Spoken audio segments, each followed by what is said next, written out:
So on these particular model, to open the doors you have to like pull this little piece up.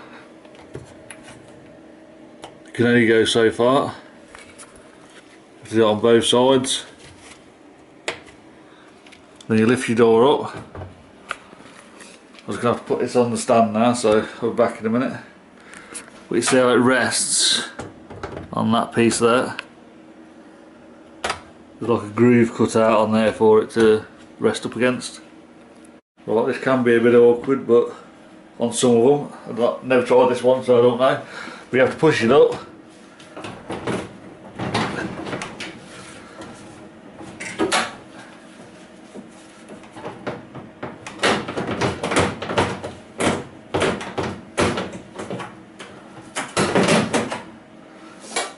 Pulls out like that.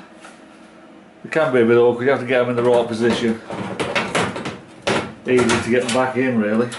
But you just pull up and then it should come loose like that. In fact, the less force you use, the easier it is.